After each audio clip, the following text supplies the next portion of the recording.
Outlet Liquor is your place to buy a case. Stock up and save when you shop the lowest prices available every day at Outlet Liquor. You never have to wait for a sale. The more you buy, the more you save. Only at Outlet Liquor. What's your outlet?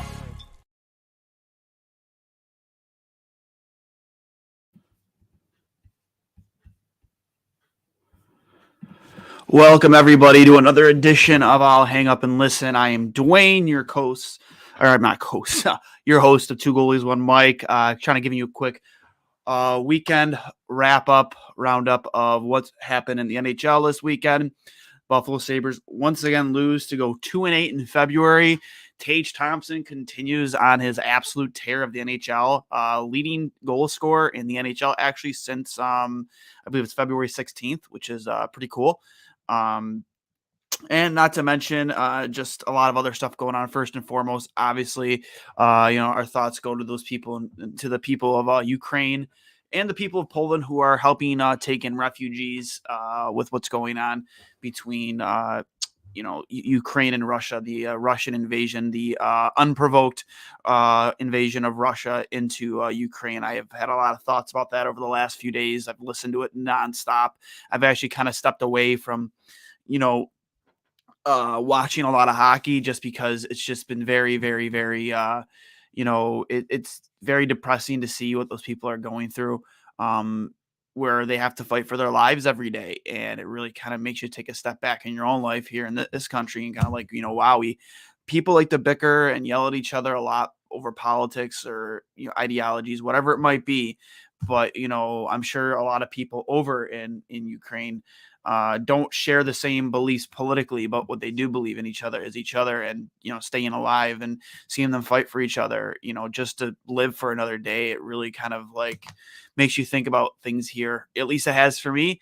And, not to make this like a political thing, but like it makes me want to, makes me more inclined to, refrain from calling somebody, not that I have ever before, but calling people, stupid or dumb for having an opinion that's different from mine. Again, not that I did before, but it's, it makes you think that, if those people can come together and fight for each other and fight for the lives, why can't we, do the same here and,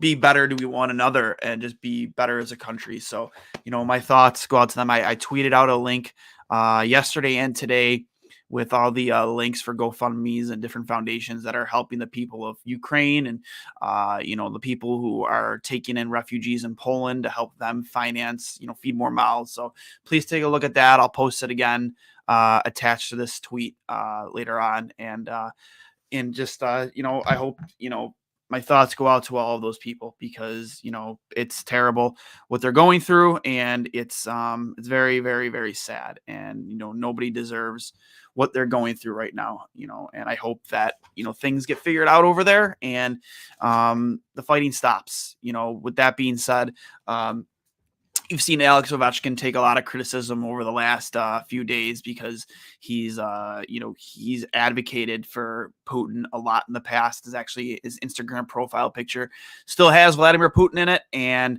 I'm not going to sit here and demand that this guy denounce Vladimir Putin, even though I'm assuming I wish he would, and many would, but I understand why he hasn't. It's essentially a dictatorship, the authoritarian government, and they know everything about him and his life, where he where his family is, his bank accounts. Russia has control of everything. If anyone's ever seen the movie V for Vendetta, the way that England was run in that movie, it's very similar to what life is like every day to day in Russia. And, I understand why a lot of these Russian athletes don't come forward, who have, advocated for Vladimir Putin in the past and, are afraid to say anything because they're afraid for their families and afraid for their livelihood. We heard Artemi Panarin be very vocal last year about, Vladimir Putin and the way he runs that country. And you want to know what? I believe hours later, he was accused of sexual assault or rape from a girl in Russia. And I didn't know the ins and outs of that, but it was very, it was essentially, a hit job by Russia on Artemi Panarin for speaking out against Vladimir Putin. to scare him and his family. And I'm sure it sent his entire life into a spiral because of it. So I'm not going to sit here and demand that athletes take a stand against Vladimir Putin. Even though you wish they would, but I understand why they don't. It's a scary thing to have a guy who could literally, I believe a lot of his family is over in Russia still too. And, you're afraid for them. So I get it. But with that being said, to go into obviously the Sabres dropped to 2-8 in the month of February, 16 wins on the season. Not looking good for them at all in the month of February. They started off really well. The games they lost to, they started off February 1st against the Vegas Golden Knights. Lost a game they should have won 5-2. And then followed up by a loss. I believe it was 4-3 to Columbus. A game, again, they should have won. Goaltending has really hampered this team this year, and it's no different right now. Goaltending is hampering them. Bad play in your defensive zone is hampering them and stopping them from winning games that they should win. But after that, they went on a 2-game win streak. I believe they won games against Montreal. And I'll just take a quick look here. Won games against Montreal and give me one moment. It was Montreal and the Islanders beating Montreal 5-3, and then the Islanders 6-3. Winning back-to-back games for the first time in a long time. And I just it's I would say things were looking good to start February, and then just they fell into their old habits, getting leads, not holding on to leads, whether it was a 1 or 2 or even 3-goal lead, like just, not being able to play a consistent 60 minutes of hockey. And that's just been something that's been really hampering them throughout the season. And the month of February is no different. And there are a lot of bright spots, and I'll get into those in a minute. John Vogel just released an article from The Athletic that was a very good read. I suggest everybody go take a look at it. Vogel tweeting out the bright spots, at least for the Buffalo Sabres in the month of February, and things that were leading to the trade deadline. There's a lot of talk around Buffalo, guys like Cody Eagan, Anders Bajor, Colin Miller, Victor Olofsson. There's some rumors going around with the New York Rangers that the Rangers would be interested in Olofsson, but they don't think they can take on his cap hit next year. He's an RFA, and what it would cost to sign him as an RFA. I mean, I don't know how much it would cost him right now because he is not having a good season. He's had a very, very bad season. So I question how much that cap hit would actually be for the Rangers. And that's not even saying that. Why can't Buffalo take on a bad contract, that has a year left on it to help them, to help mitigate that trade? And, you always hear names like guys like Capo Caco, Keandre Miller being involved in trade discussions. Obviously, they have all those guys were untouchables, during the Eichel dilemma, the saga that was Jack Eichel before we eventually traded him to the Vegas Golden Knights. But, all these players were considered untouchable. It was almost laughable. And now these same players are being talked about in possible trade scenarios with Victor Olofsson of all guys. So I that's interesting. I really do hope he is dealt at the deadline because I think he is a very one-dimensional player, power play specialist, and he's a perimeter shooter. He doesn't really do much for you. He doesn't really get in the dirty areas of the game. He has a physical presence out there. He's not a playmaker by any stretch, but he has one of the most deadly shots in the league. But the thing is, we haven't seen him use it like literally at all in a month. Like it's been non-existent. Some people speculate whether or not he's been playing injured. I don't know. I mean, if he has been playing injured, why not shut him down for a few weeks? Because I don't understand what you're doing, at least especially if you're thinking about trading and what you're doing with this guy's trade value. Keep trotting him out there. Let him, if he is hurt, let him get healthy. I don't know. This is just speculating. I'm not saying he's hurt. He just doesn't look like the same player that started the season and played a lot last season. I know he hasn't had Jack Eichel, a guy who really helped him score a lot, when he was lighting the lamp. But, Tage Thompson at center, you think is a guy with his size and his creativity could maybe not fill the shoes of a Jack Eichel, even though he's played unbelievably well this season. Again, we'll get into that in a minute. But I mean, he's not scoring at all. He has 2 goals in the last 28 or 29 games, whatever it is. It's deplorable. absolutely deplorable how bad that guy has played over the last stretch of games. It's not stretch, this entire stretch of games where he has not been effective, hasn't been on the score sheet, even in the assist column. He's non-existent on the power play. They have to get him going. They just have to. So I don't know what has to be done to get him going, but you have to find a way to get him on the score sheet more here leading into the trade deadline, because he's a guy I just don't see a future for in Buffalo, and I definitely want to. I definitely hope that we can get him get a decent return for him. Right now, if you were to ask me, it'd be a second round pick, but I want more for that from Victor Olofsson, because we've seen how deadly he can be once he is, when he is scoring consistently, and he is a very deadly shooter. Power on the power play, man, one of the best in the league when he's going. And teams, especially a team like the Rangers, could really use that. Not say put him over the top, because that is a very good hockey team, but a guy who will come playoffs, when they do make the playoffs, could really help that power play unit, because we know how important special teams are in the playoffs. Could be the difference between winning and losing a series. And that's a guy that could help you either on your first or second unit. I would probably see him slotting in as a second unit power play guy, and help that unit a lot. So I hope they do get him going. I just don't see how you could extend him in the I feel like you have to trade him. You have to get some value back for him. But getting into Tage Thompson, that guy has been absolutely on. He's been a wagon, an absolute electric factory. In this 2-8 in February, in the month of February, again 2-8. There were some more games in there they should have won. I mentioned before, Columbus. The Vegas Golden Knight game was a very winnable game. That Colorado 5-3 loss where you saw Tage score a hat trick, very winnable game. You've seen 11 points out of Tage Thompson in these 10 games, and 8 of those points being goals. The guy's just been an absolute tear. And again, he's been since February 16th. He has been the NHL's leading goal scorer, which, I mean, that's not really saying much. It's February 16th. We're still in the month of February, right near the end. But he's been fun to watch. And if you would have asked me this time last year if I would have ever imagined Tage Thompson being a 30 goal scorer, I would have said you were all out of your mind. But I don't know what Don Granato's done there, and I've had a lot of criticisms of Don Granato.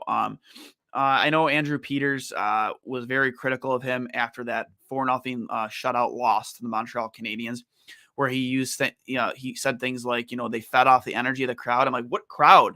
What crowd in Montreal? There's like, I don't know the exact number of people there. There were less people in there than a Sabres game. So what crowd, Don? Like, that's the very wrong thing to say as to part of the reason why you lost. No, you just played like dog shit. You were dog shit. And they've been consistently dog shit a lot in the month of February. And a lot of that does go towards coaching. You have to have these guys prepared much like they were to start the season off puck drop. In the beginning of the season, we saw a team that was polar opposite, night and day different from what we've been used to seeing. And we gave Don Granato a lot of credit for that. Well, if we can give him credit, we can give him the criticism of why this team can't seem to string together 60-minute performances lately. 2-8 in the last 10, losing 6 in a row. Not good, Donnie Meatballs, not good. So you got to figure this out. We have to be better than this. These games that we should win, we need to start winning. Again, you can put a lot of it on goaltending, but at the end of the day, like, you already know that you're going to struggle in that department. You have to score more. You have to find their power play has essentially been atrocious. I'm not sure the percentage, where they rank right now, but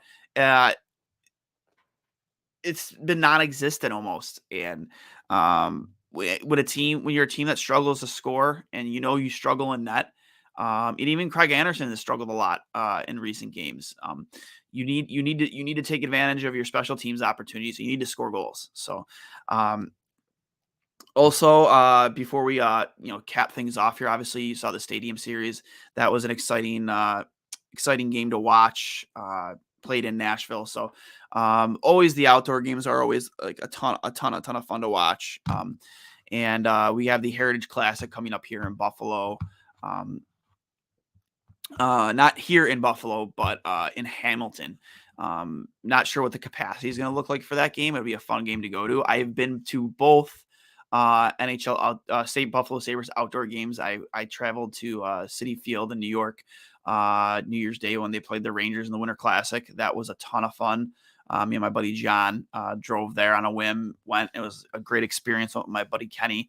It was a night before the Bills broke the playoff drought, which was unbelievable time. And it was fun getting to walk around New York City for the first time ever. Seeing the Christmas tree down there was great. And then obviously the Winter Classic, the very first ever Winter Classic here at Orchard Park, sleeping out at the field house the night the tickets went on sale. Ton of fun. And now you have the Heritage Classic being played in Hamilton against the Toronto Maple Leafs, a team that just, had possibly one of the most exciting, if not the most exciting game of the season so far against Detroit, blowing a 7-2 lead in the almost blowing a 7-2 lead in the third period, where they almost let Detroit come back and tie it, where Toronto would ultimately win 10-7. I think Marner had a hat trick in that game, really put the team on his back. You saw a goalie change between. I mean, you definitely see a goalie change when you let 7 goals and 17 goals in one game. When's the last time we've ever seen anything like that in the NHL? It's been a very, very, very long time. I couldn't tell you last time I ever been for Buffalo. It's probably been well over a decade. But a fun game to watch. Absolutely, fans got their money's worth that night. Even if you were Detroit fans, like, holy shit, my team scored 7 goals and we still lost. But I crave. I wish we could have that kind of hockey here again in Buffalo.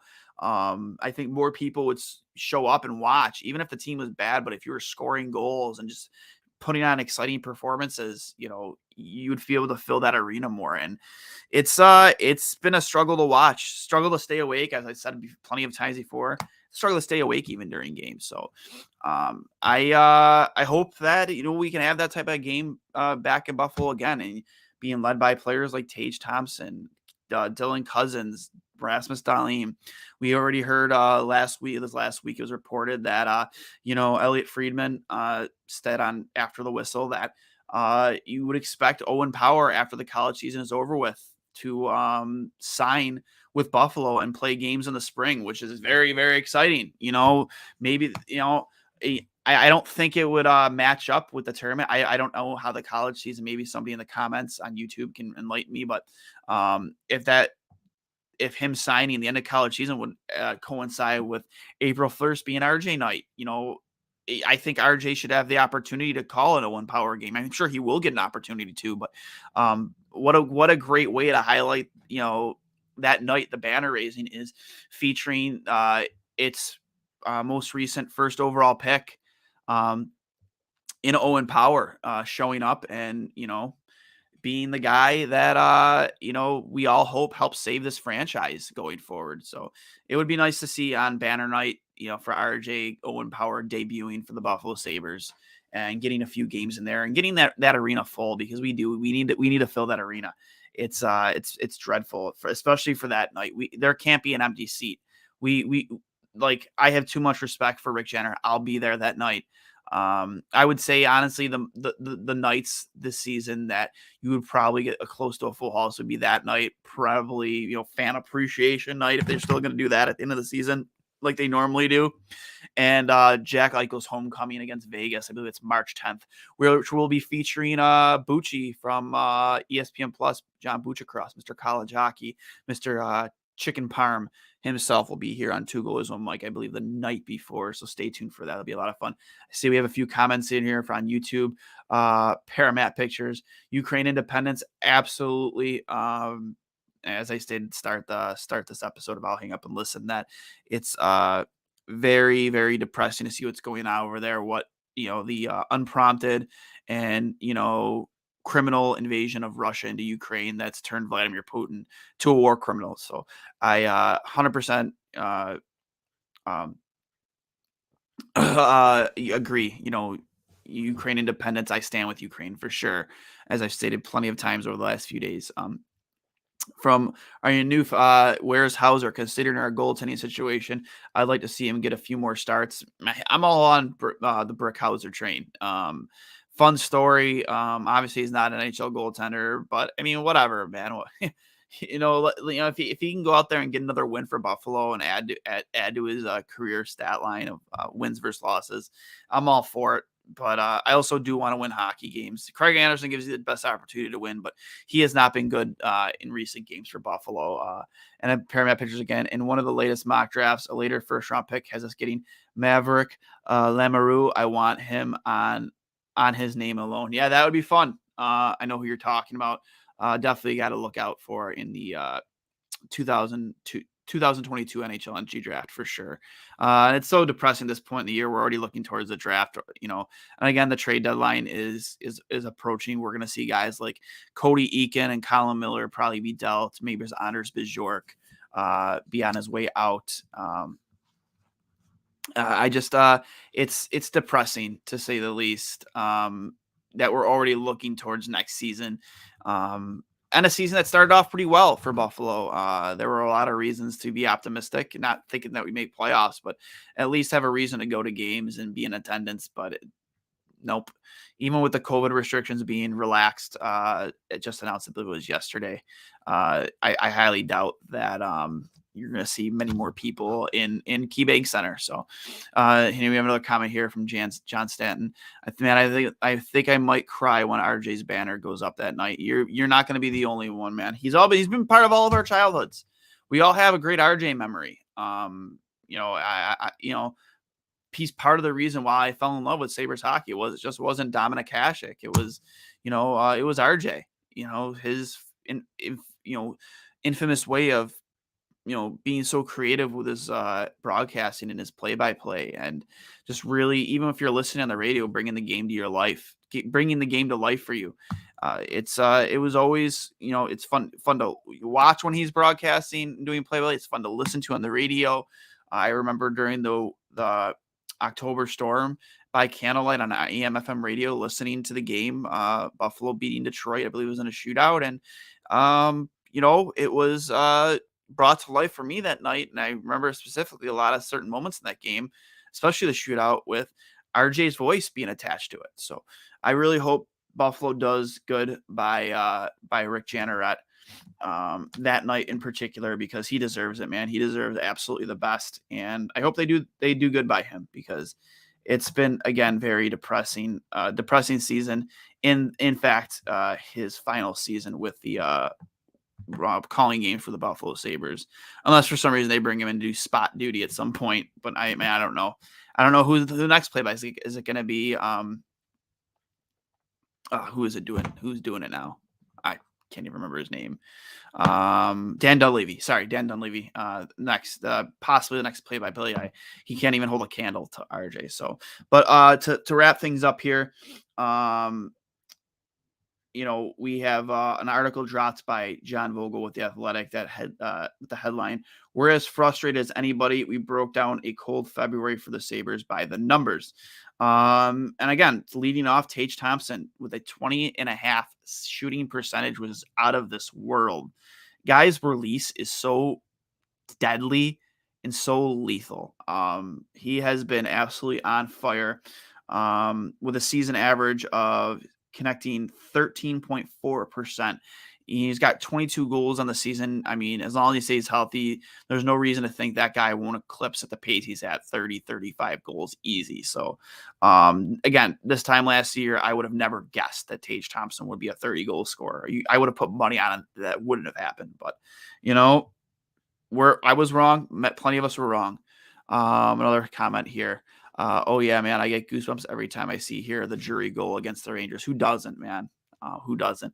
I have I have some cool stuff coming down the pipeline, some apparel that's gonna feature RJ's famous goal call. Some of you, some people that have seen it. I hope they enjoy it. It's gonna do a line of shirts commemorating a lot of his the special moments we've had as Sabres fans because of Rick Janneret. And other positive notes: Alex Tuch, 10 points in the last 10 games. He's been absolutely, the leader of this team since, making his Sabres debut. Really brought a lot of positive energy to this fan base, to that locker room. So, I mean, yeah, I'd say right after Tage Thompson, how can you not say Alex Tuch's name? For the second straight month, the right winger has averaged a point per game. He did it just four times in 25 months with Vegas, which is mind-blowing with a team as good as Vegas was and has been since they've come to the league. Jeff Skinner has all 4 of his goals in February have been at even strength. Very positive thing. Jeff Skinner's always been known to be a even strength goal scorer throughout his career, especially with Buffalo. That year he had 40. 40 with Jack, I think 32 of those goals were at even strength. So he's always been an unbelievable even strength 5-on-5 goal scorer. Kyle Okposo, 5 goals in the last 9 games. Another guy, big surprise. I've heard on other podcasts too that, Kyle Okposo really put the work in the offseason, his body and his dieting and his training to be ready for this year. And it's shown in his game. He's really shut up a lot of people, including myself.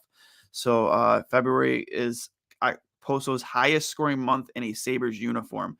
The 5 goals were his most in a month since he scored 6 in March while playing for the Islanders. Kind of a, not a great thing in here, but a low point, 30.7 shooting percentage for Dylan Cousins. The forward's 27 shots, ranked 4th on the team, but he found the net just once for his worst shooting performance of the season. Peyton Krebs, 3 power play points.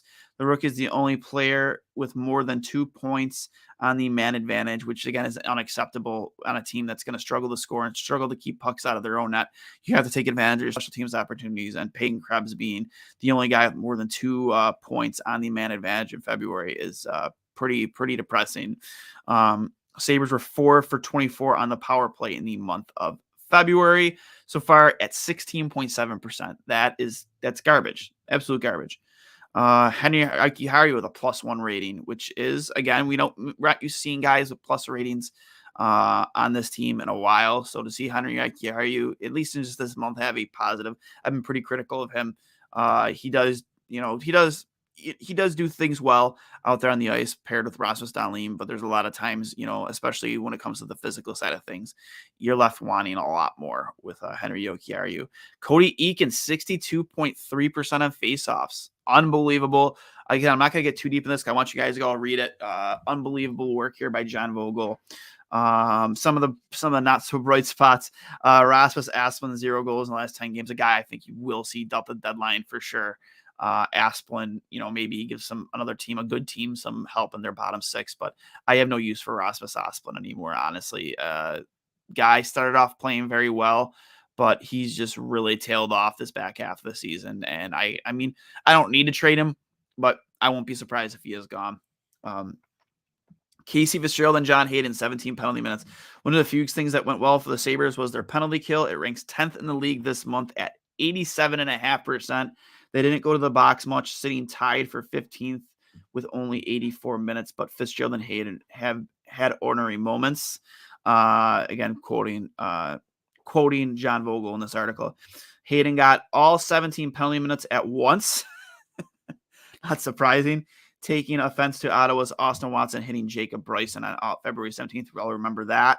Hayden earned an instigator minor, fighting major, and a 10-minute misconduct. Fitzgerald picked up a 10-minute misconduct for tangling with Vegas's Max Pacioretty on February 1st and fought Montreal's Brendan Gallagher on this past Wednesday. Robert Hagg, another guy I would expect to be dealt the deadline, has been healthy scratched a lot, which is kind of surprising because it's a guy you're probably going to want to try and deal at the deadline unless you're trying to keep him healthy. But at the same time, it's like, I want to say he's a right-handed shot defenseman, which is valued at the deadline. But I mean, what's Robert Hagg going to get you, honestly?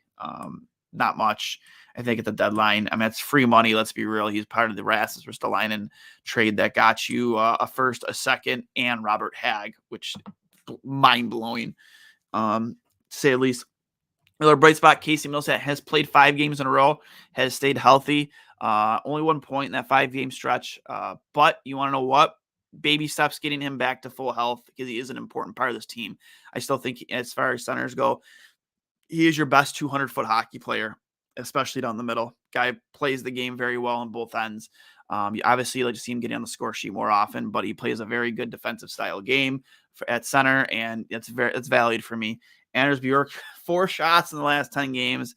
Guy's been useless. Goodbye at the deadline. See ya. Disappointing part of the Taylor Hall trade, unfortunately. And then Jacob Bryson, even strength goal differential of 0. Bright spot for Bryson. Obviously, we've had our criticism of him over these last stretch of games. Very fast, mobile defenseman, but lacks some awareness in his own end. But having an even strength goal differential of 0 at 5-on-5, that's a little feather in his cap for the month of February. For sure. And then obviously we saw the debut of Brandon Byro, from Rochester, had himself a great season there and getting a chance to showcase himself in Buffalo for a game, which is nice. And then again, we've said goaltending has been a very low point. Craig Anderson, Dustin Karski combined .879 save percentage. That is terrible. Unacceptable. But the biggest bright spot for me since this long stretch of games is yesterday I purchased some Beauty Sabres memorabilia. For those who collect, remember the old starting lineup figurines. Well, I bought 9 of them from somebody online. Thank you, Jim, for giving me such a sick deal on all these. We got some starting lineup. We got a LaFontaine here. I'll give you guys a quick look at that in the old goat head jersey. We got that. We got this one's pretty cool. Grant Fuhr in the first year edition of the starting lineup figurines. And I want to say this is 93 or 94. I want to say this is 93. I would say this is probably 93. Grant Fuhr, pretty cool. And then obviously that was before this guy took over the net for Buffalo for a very long time and put on the best career we've ever seen from a goaltender, in my opinion. Maybe not statistically to guys like Berger and Wall or Sawchuk, but he's the greatest goalie that ever lived. Some Hasek ones here. Some more Haseks. So many Haseks. We got more. All this for $70, which is unbelievable. I'm just dropping stuff. And they're unbelievable condition too. This guy took unbelievable care of them. One more Dominic Hasek in the goat head here. And then we have a few more LaFontaines and a Mogilny here too. So I'll show you guys those real quick. Pretty cool stuff. We got a Mogilny right there and another LaFontaine right there in the old original blue and gold jerseys. So an absolute steal if you ask me. A killer deal for $70. How can you go wrong? So that's my bright spot as a Buffalo Sabres fan, isn't able to get all that stuff for such a killer deal at $70 for 9 of them. So with that, being said, guys, I'll hang up and listen. One last comment here from Paramount Pictures. Has Tuck gotten an A on his sweater? I thought I saw one. I am not sure. Maybe. He definitely deserves it. We all know that guy's probably the captain next season. So I think that's almost a foregone conclusion. How do you give it to anybody else but, Alex Tuck? To me, it's a no-brainer. So I'll hang up and listen. Remember, this has been brought to you by Outlet Liquor, the place to buy a case over on Georgian Boulevard. Get over there for all your game day needs. Tell them 2 goalies, 1 Mike from Trainwreck Sports sent you.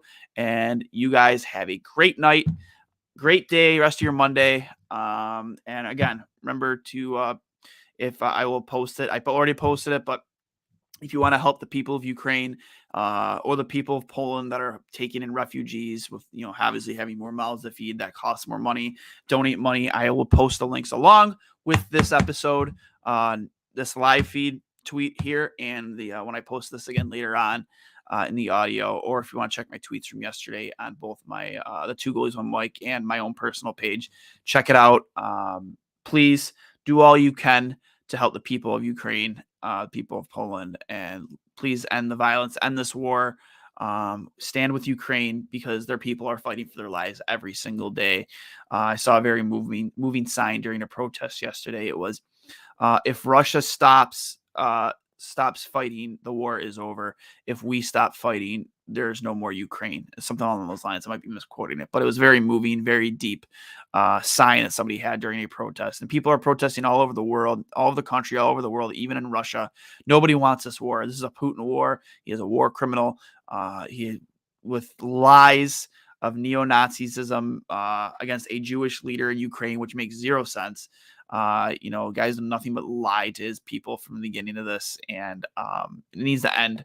Somebody needs to end it. We need peace, and I'm sick and tired of going online or watching on the news and seeing people, losing their lives, having to fight for their lives, and they're inspirational. People in Ukraine are absolutely inspirational with this fight they've been able to put up with against a superpower like Russia, and it is truly inspiring. And I think about this a lot every day since the invasion first began, and my thoughts are with them. And if you can donate any money to help them, the people that have been displaced in Ukraine, lost their homes, or staying with the people in Poland or in other countries, please do what you can to donate. There are a lot of foundations that'll match you dollar for dollar, even up to $1 million. I've donated money myself too. So do what you can. I suggest the ones that will match your donation dollar for dollar. So with that being said, guys, I'll hang up and listen, and you guys enjoy the rest of your Monday, and stay tuned for the next episode of Two Goalies on Mike. I'll talk to you guys later. Peace.